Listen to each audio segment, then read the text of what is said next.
just 2 days before she was served with a congressional subpoena. Now, on March 2nd, pay close attention to the timeline, 2015, the same day the world first found out about Clinton's use of a private email server when she was Secretary of State. Clinton's campaign manager, John Podesta, and her campaign manager, Robbie Mook, they exchanged emails about how they were completely caught off guard by the discovery. And then 30 minutes later, Podesta sent this email to top Clinton aide Cheryl Mills, quote, "We're going to have to dump all those emails, so better to do it now sooner than later." Our own Jennifer Griffin asked the Clinton campaign about the email, and they are claiming that dump meant to release. Okay, if that's the case, then why didn't Podesta just say release instead of dump? And if we're going to be totally honest here, can you really take the Clinton campaign at their word about anything or any of this? After all, Hillary Clinton has changed her story about the use of a private server so many times. How can you believe any of this? Watch this. The laws and regulations in effect when I was Secretary of State allowed me to use my email for work. That is undisputed.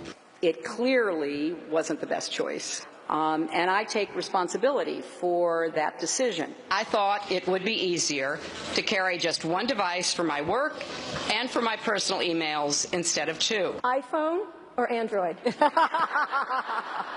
iPhone. Okay, in full disclosure, BlackBerry.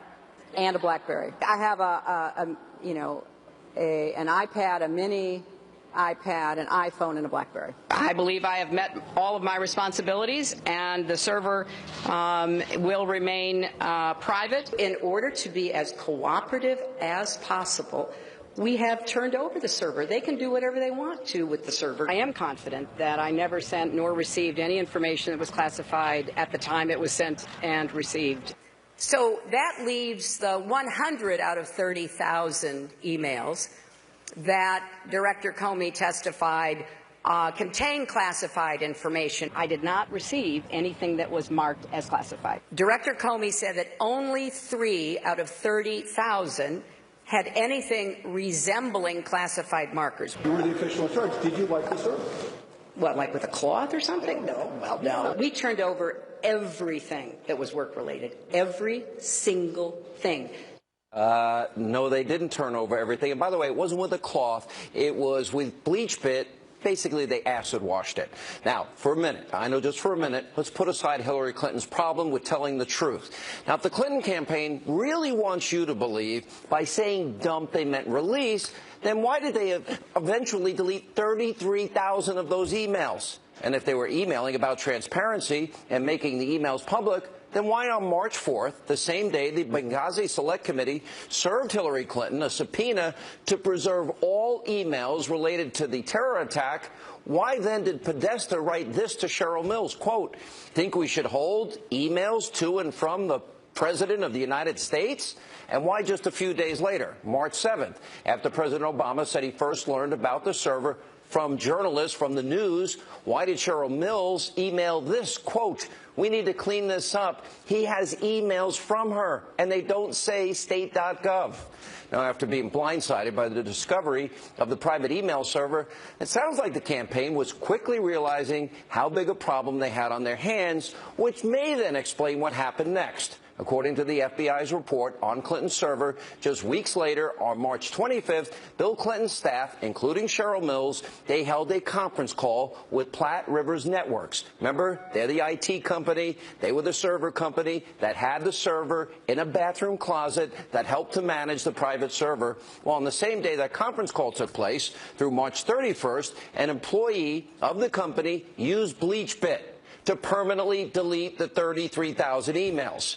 Now, according to the FBI, the Platte Rivers Network employee, he claims he was told to destroy the emails in December of 2014, but he told investigators the reason he waited was because he simply forgot to do it. Now, the timing of all of this is beyond questionable, especially given the fact that on March 9th, 3 weeks before the emails were permanently released, Platte Rivers Network was notified of a congressional order to preserve all of Clinton's records. The employee at the center of all of this admitted to the FBI that he knew of the order, but he did it anyway. Joining us now with reaction, the author of Treason, former Speaker of the House, Fox News contributor Newt Gingrich.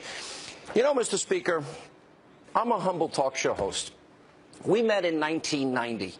I've known you all these years. You've become a dear friend, a close friend, a mentor. I admire you a lot. I know you changed the country. You were one of two successful conservative movements that changed the country for the better. Why is Sean Hannity the only one laying out the case that should be in the front page of the New York Times, the Washington Times, ABC, NBC, CBS, CNN, MSNBC? Why is nobody covering this? Well, we do know part of the answer. They're colluding with the Clinton campaign. Why are they not covering this?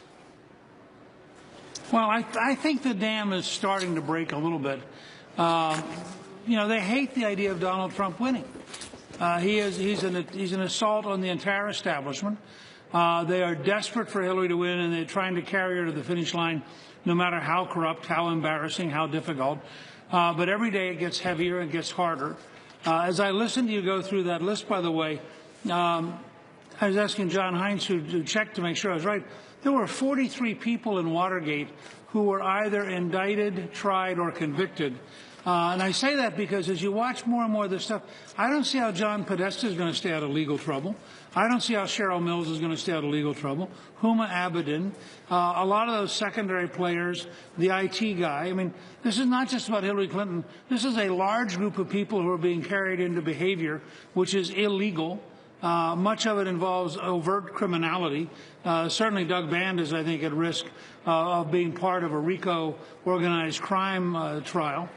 So you go down that list. I think there are a lot of people here who are going to get, despite everything that Attorney General Lynch has done to block it, and it's quite clear now that she has been the primary blocking point, and the people she appointed when she was in the Brooklyn office of the U.S. Attorney, as Andy McCarthy has pointed out in a new column coming up tomorrow morning, that she's really at the heart of the effort to protect Hillary Clinton from her own criminal behavior.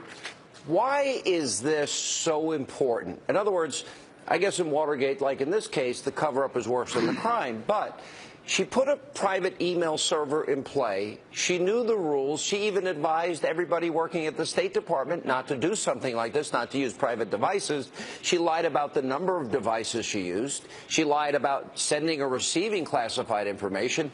But even the simple mishandling of classified information is against the law. Destroying information is against the law. Clearly, with the timeline I just laid out, they were trying to obstruct justice and circumvent the law. How did we get to the point where Comey, in July, let her off the hook? Do you think it might be related to the fact that it implicates the president? No, I think it's because the pressure was put to bear on him by the president and the attorney general in an effort to protect Clinton. I don't think at that stage they thought they were protecting Obama. I thought they were protecting the Democratic nominee. I think in retrospect, Comey now realizes because of the rebellion in his own Federal Bureau of Investigation that he made the wrong decision that was unsustainable. He got the excuse this week, courtesy of Anthony Weiner, and 650,000 emails to reopen it. And, of course, people should not just focus narrowly on the emails. I think the 5 offices that are investigating, and apparently, according to the Wall Street Journal, have been investigating the Clinton Foundation for Corruption for a year. I think that investigation, frankly, is at least as big a deal as the emails. And I think the level of corruption is unimaginable. And I don't think it's sustainable. It's not in the United States. My new newsletter is about Hillary Rodham Nixon, because I think she does pose the likelihood, if she were to stumble through to victory next Tuesday, which I doubt, I think that the investigations would grind her up over the next year. What about this new discovery that the person that is responsible now for investigating this and responding to Congress as it relates to this new probe happened to be the defense attorney for John Podesta? You know, we said this last night. You can't even write this in your novel and have anybody believe it's a possibility.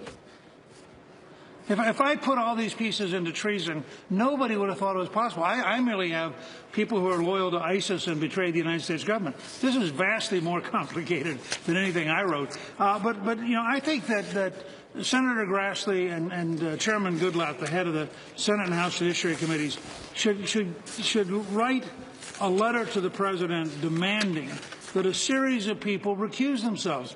McCabe, whose wife got $675,000 from Hillary Clinton's ally, the governor of Virginia. He has to recuse himself from all this stuff. I think the people in justice who are close to Podesta, they have to recuse themselves from all this stuff. The people who Lynch appointed, as Andy McCarthy points out, in the Brooklyn office of the U.S. Attorney, all of whom are loyalists to Lynch, who is loyal to Clinton. I mean, this is an absurdity. And I think that they have to find a way to get independent people, career professionals, to come in and take this apart. And they have to remember that all of these special deals that none of us understood, that were involved with, you know, not going after the computers, destroying some of the computers by the government. Actually, now it looks like we're in defense of the corruption at the Clinton Foundation, not in defense of the emails. So there's a lot here that, very much like Watergate, you could start seeing people who are in the Justice Department being subjected to criminal procedures against them for their obstruction of justice. I think it's fair to say Yeah, you got the Justice Department putting their Podesta's handpicked guy that, quote, kept him out of jail in charge of the investigation. Then we've got a report in Politico. The Justice Department is pushing the FBI to finish the email gate probe before the election. How is it possible, remotely possible, to go through 625,000 emails? Now, the only person that seems to be sticking up on the Democratic Party side that hasn't gone full Ken Starr on James Comey is the president, that says he does not believe that James Comey is trying to influence the election. What are your thoughts on that? Is this the big separation time? Well, I mean, first of all, I thought it was a sign that when the number 650,000 emails came out, that the Obama team suddenly went, oops, maybe we finally gone too far. He has said a couple of other things, by the way, that begin to kind of distance himself from Hillary. Governor Rendell, former Democratic National Committee chairman, has also come out and said the FBI is doing the right thing. Senator McCaskill, who's one of Hillary's strongest defenders, said, you know, the FBI had no choice. They have to look into this stuff. You begin to see breaks in the armor because it's indefensible. But my point here for the audience is broader. I believe there are people in the Justice Department who are guilty of obstruction of justice, as well as people in the Clinton operation. And I think that we may end up with independent counsel. We may end up in a variety of steps. But it's intolerable in the United States of America to have people who are government officials who are this incestuous, this involved, and have this gigantic conflict of interest. And as you point out, when somebody's been the defense attorney, he can't be put in charge of the prosecution. No, you can't. Good point. All right, we're going to have more with Newt Gingrich right after this break. Also coming up tonight, WikiLeaks exposes yet again how DNC interim chair Donna Brazile colluding with the Clinton campaign and helping Hillary cheat in her battle against Bernie Sanders. Are his supporters mad? They should be tonight. Newt Gingrich will weigh in on that. Plus, tonight. In a newly released email, John Podesta has been caught saying, we have to dump all of those emails. Can you believe this? That's WikiLeaks.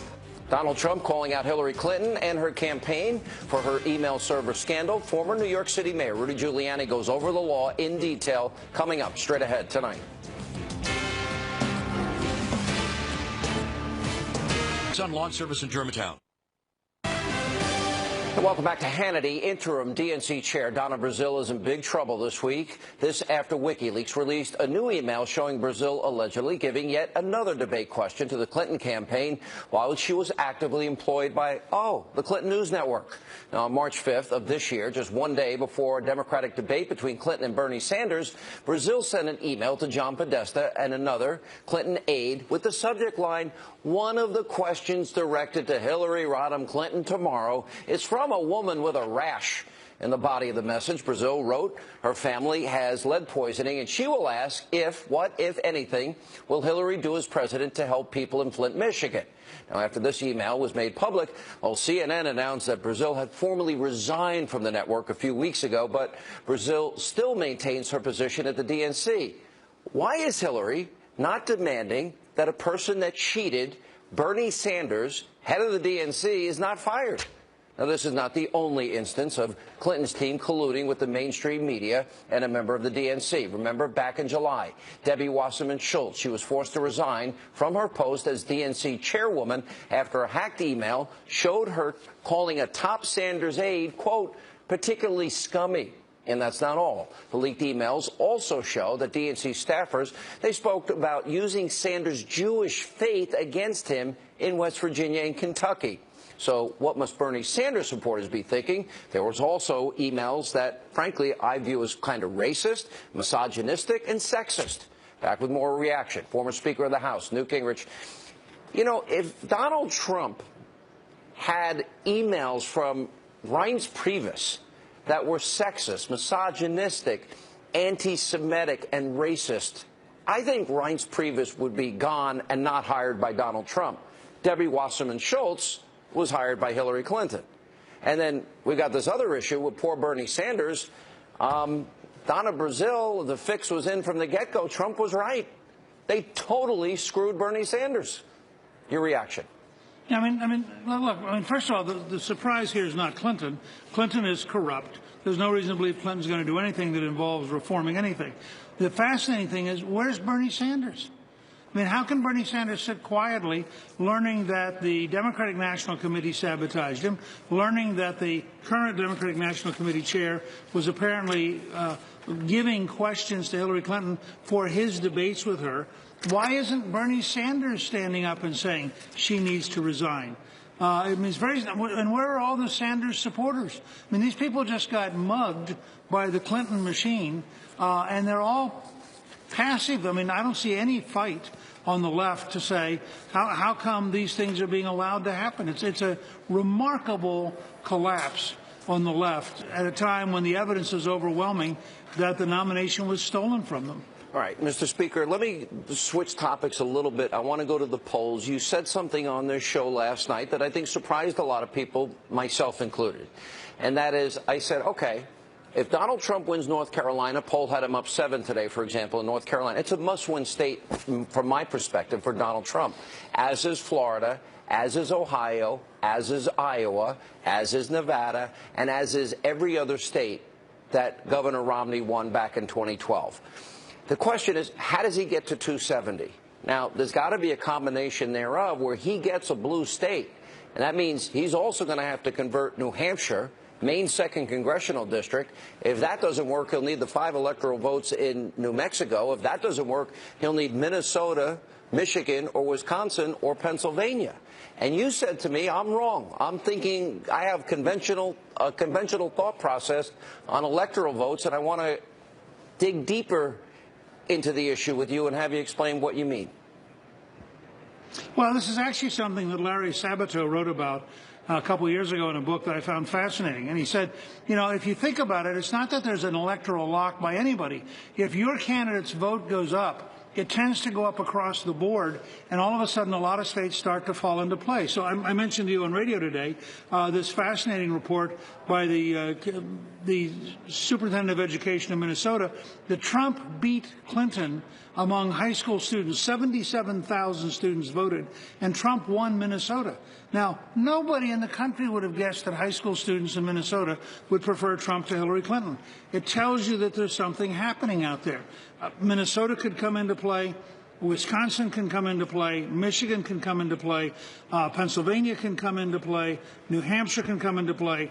New Mexico, Colorado, where I'll be tomorrow, Nevada, where I'll be on Thursday.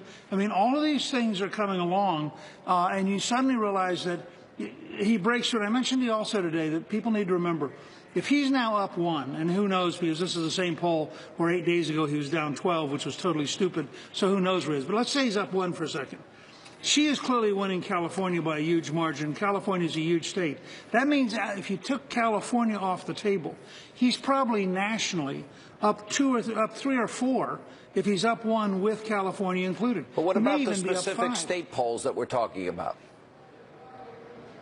Well, I would say that he is potentially competitive at a minimum in the Northern Congressional District in Maine, in New Hampshire, in Pennsylvania, in Michigan, in Wisconsin.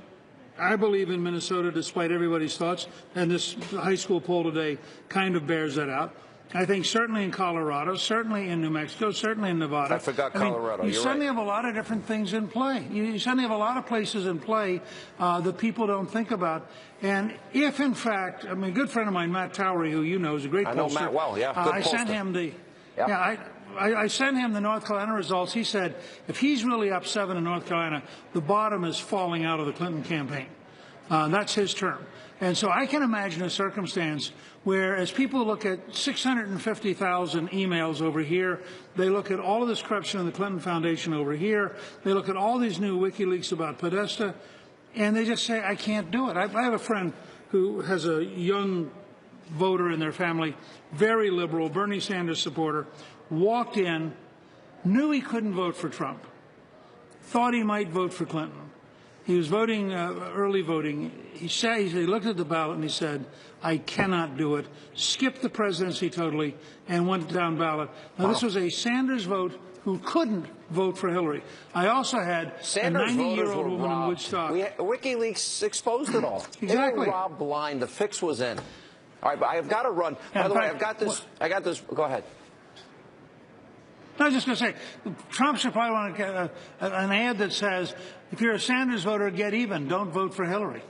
That's a great way to put it. By the way, and they probably agree with Trump on trade and a lot of other issues.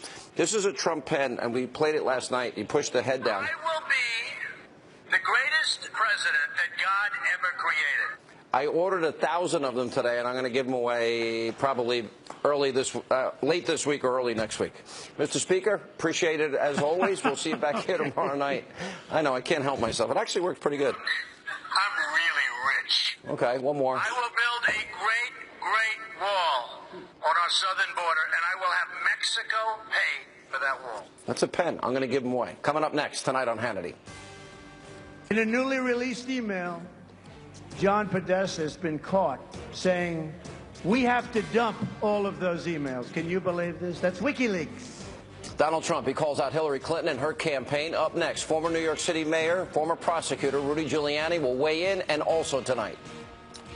If we don't repeal and replace Obamacare, we will destroy American health care forever. It's being destroyed now. Donald Trump explaining why Obamacare must be repealed and replaced immediately. We'll ask Laura Ingraham, who's here later tonight, to weigh in on that and much more straight ahead. Card. In a newly released email, John Podesta has been caught saying, we have to dump all of those emails. Can you believe this? That's WikiLeaks. John Podesta, I tell you what, if he worked for me, I would fire him so fast. He is such a nasty guy. I would fire him like The Apprentice. John, you're fired. Amazing. Nasty guy. And Donna Brazil and Debbie Wasserman Schultz. Let's see. She hires people that help her cheat. She hires people that have emails that are racist and sexist, misogynistic, and anti-Semitic. Oh, if it was Donald Trump, I guess they would have to be fired. Anyway, that was more of Donald Trump earlier today, talking about the latest WikiLeaks revelations about the Clinton camp. Also tonight, just how much trouble is top Clinton aide Huma Abedin really in? Now, we searched through the State Department Freedom of Information Act archive and found what appears to be a legal agreement signed by Abedin when she left the State Department. It's commonly known as a OF 109. Now, by signing this, Abedin swore that she had turned over all classified documents to the federal government. But as we now know, the FBI is reportedly searching through 650,000 emails found on Anthony Weiner's laptop that could include and contain classified information from UMA. Joining us now with reaction, former New York City Mayor Rudy Giuliani. I actually have it right here. This is the OF 109. We got, by the way, the rest of the media, you lazy people out there colluding with the Clintons, you could actually do this too. I have it right here, and Mr. Mayor, it actually has the 18 U.S. Code, all of the issues you brought up, and we'll put them on the side of the screen. Huma Abedin, every single one of those, if she has classified material on there, isn't that each one of those a felony? Yeah, each one of them is, and So you could have Uma and Anthony Weiner going to jail together. There's no question anymore as to whether or not Hillary Clinton, Abedin, Podesta, all these people violated the laws. You have to be almost stupid not to realize it. The reality is, the thing that is really more shocking is the tremendous cover-up that took place here. The corruption of the Justice Department is, to me, absolutely shocking. The fact that Podesta's lawyer is in charge of this investigation. I thought Loretta Lynch had recused herself from this case, yet she was telling the director of the FBI that he couldn't respond to Congress.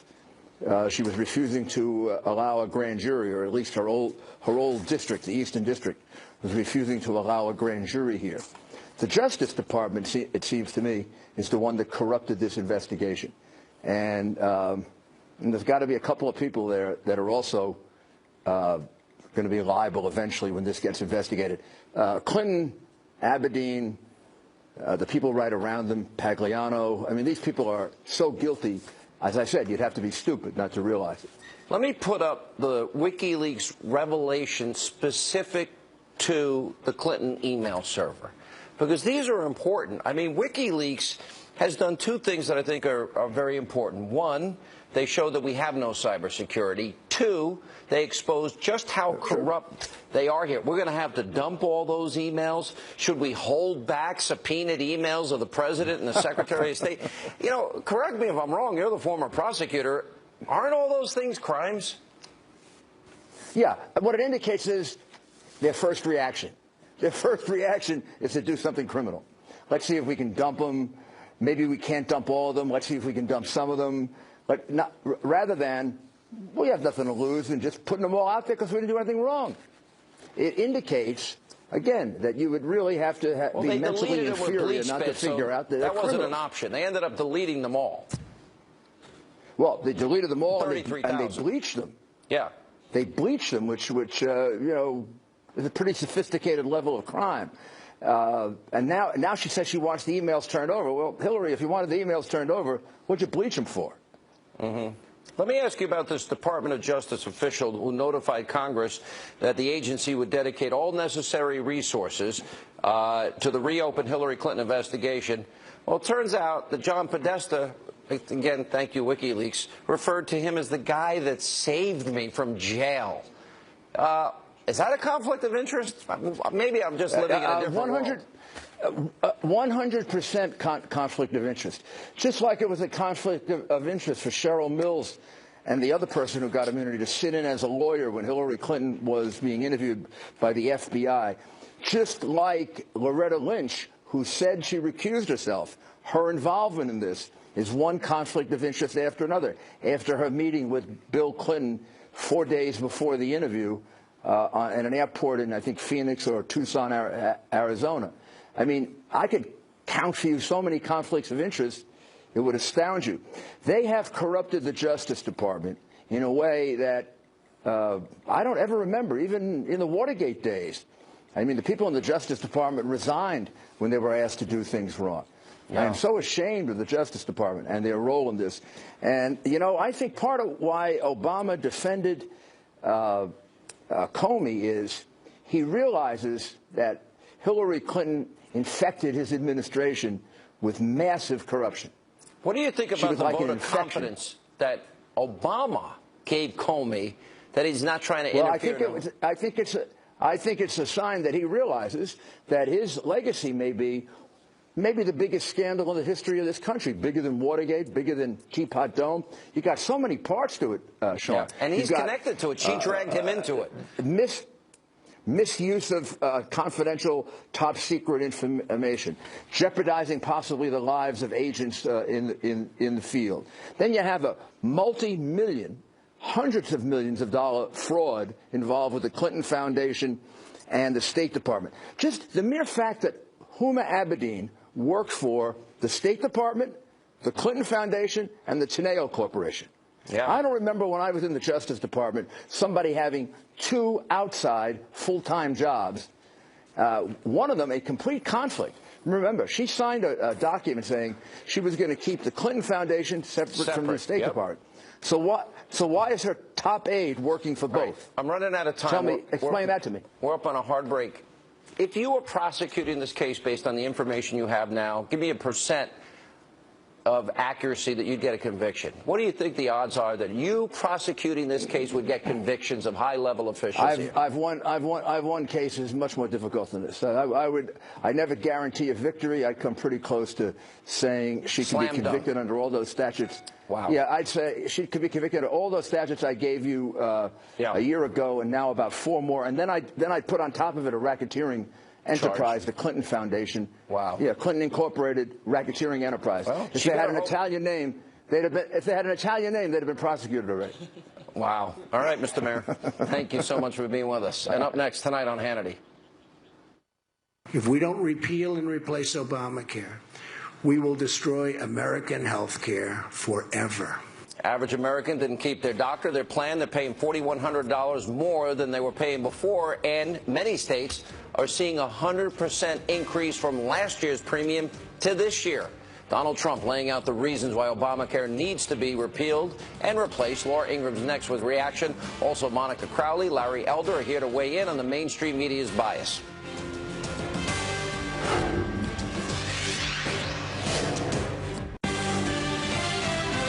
When Donald Trump becomes president of the United States of America and we re-elect strong Republican majorities in Congress, we're going to repeal Obamacare, lock, stock, and barrel. I will ask Congress to convene a special session so we can repeal and replace.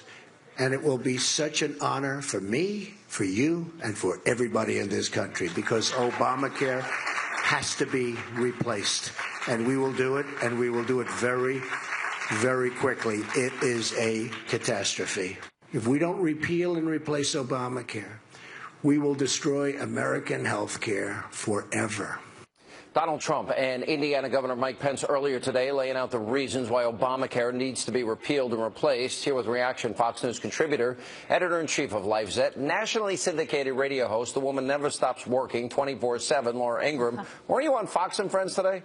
Only at, 8 o'clock this morning. Yeah, it's fun. You're a rock star. All right. Yeah.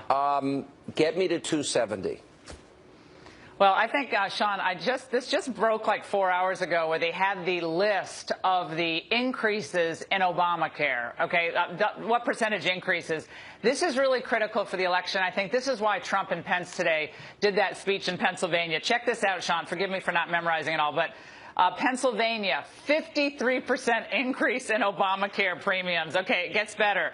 Go down to North Carolina, 40% increase in Obamacare premiums. And then keep going. Minnesota, which is, some of the polls there are kind of interesting. If he wins Minnesota, it'll be a blowout, no doubt about it. Minnesota, 59% increase in Obamacare. Go down to North Carolina, where a new poll that came out tonight, Sean, shows that Trump's up, as you know.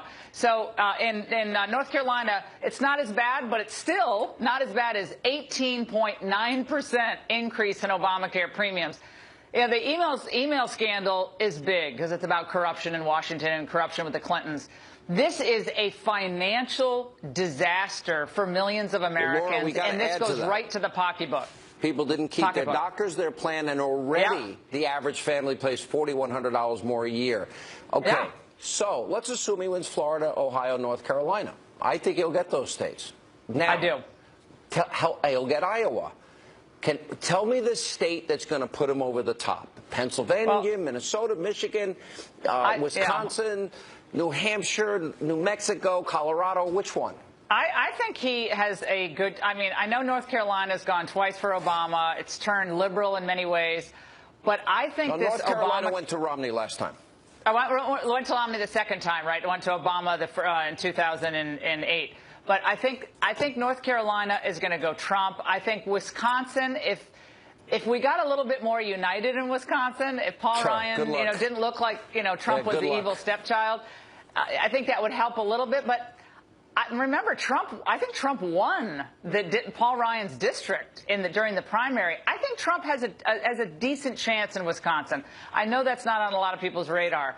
And I'm telling you, I think the state of Minnesota can be really unpredictable. And remember, a state that has a congresswoman had a congressman like Michelle Bachmann, and then has far left governor Mark Dayton, and then it had Norm Coleman, and then it had Jesse Ventura. You just don't know what Minnesota's going to do, much like Maine, which I know people say is trending Hillary. And I lived it 4 years in New Hampshire. I still don't believe the state with the license plate that says live free or die is going to vote for Hillary Clinton, given everything we know. I mean, it would be heartbreaking if New Hampshire decided to go with the Clintons after everything we've learned. By the way, I'm going to send you a dozen of my Trump pens. I will be great.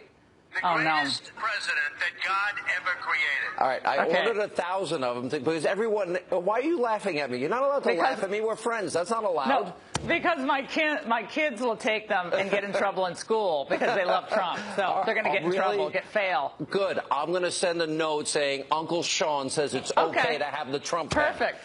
They're coming to play tennis at your tennis court, Sean. You got a deal. All right, Laura. I know you had a long day. Thank you. And hopefully we'll see you tomorrow night. Thanks for being with us. Okay, sounds good. All right, bye. And coming up, just 7 days left until voters head to the polls, and a new study by the Media Research Center shows just how disgustingly in the tank the mainstream media is for Hillary Clinton. Larry Elder, Monica Crowley, they're next, and we'll tell you how you can get your Trump pen. The greatest president that God ever created. He says other things, too.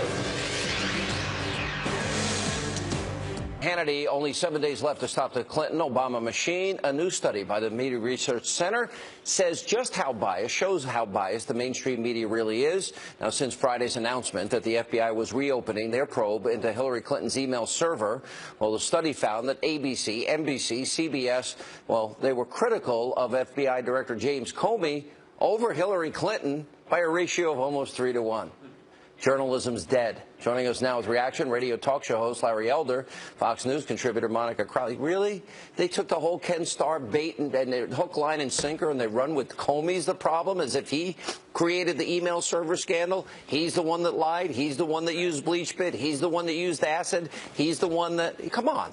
Well, look, Sean, none of this should come as a surprise. For decades, we have known that the mainstream media, particularly national correspondents, particularly White House correspondents, have been biased to the left. Starting in 1964, Pew Research started polling those national correspondents, 94% of whom voted for Lyndon Johnson over Barry Goldwater. So we know that that's the case. What makes this time different, qualitatively and quantitatively, is that we've never seen this level of activism before. And that grows out of not any particular love for Mrs. Clinton. They don't actually like her, but they like she's a liberal and a Democrat. They want to preserve the Obama legacy. They also hate Trump. And there's a hatred and a fear of Donald Trump, because if Trump comes in, he's going to smash the existing order, and that includes the power and influence of the mainstream media. You know, Larry, to pick up on that, and you've talked a lot over the years about media bias, but he blows up the Republican establishment, the Democratic establishment, the media establishment, the globalist establishment. It's all shattered.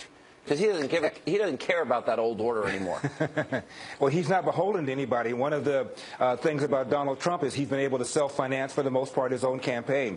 And add to that study, Sean, the WikiLeaks revelation that the Washington Post is doing an article about John Podesta, the chair of the Hillary Clinton campaign, undercovers something about a conflict of interest and says to him, don't worry about it, we're going to bury it. New York Times gives Hillary veto proof over quotes she doesn't like. And the moderator of one of the debates, John Harwood, who's both a reporter for the New York Times and an anchor for CNBC, is writing Podesta a letter bragging about how he put Donald Trump on his ears. There's a newspaper in Central Florida, Sean, called the Daily Commercial, and they put out an editorial, and they have apologized to their listeners for their one-sided anti-Trump coverage. Where's the editorial from the Washington Post, the New York Times, CNBC? Larry, where is it? Larry, don't hold your breath. Just friendly advice. Why is Donna Brazile, who cheated Bernie Sanders and is corrupt and fed questions, Why isn't Hillary asked for her? Why is she supporting a cheater? And why is she supporting, and why did she hire Debbie Wasserman Schultz after the racist, sexist, misogynist, anti-Semitic emails were discovered that forced her out of the DNC? Yeah, I mean, it really is incredible, the level of collusion. And that's why I say this election cycle takes the liberal activism on the part of the press to a whole other level. You've been saying journalism is dead for a long time, but I think what we're seeing this year, because Trump is such a black swan kind of candidate, that the mainstream media cannot countenance him. So they have literally done everything they could, including Donna Brazile, helping Mrs. Clinton cheat. Larry, last word. Donna Brazile was vice chair when she was feeding questions to Hillary. She did her job, Sean. Her job was to not put her thumb on the scale, but put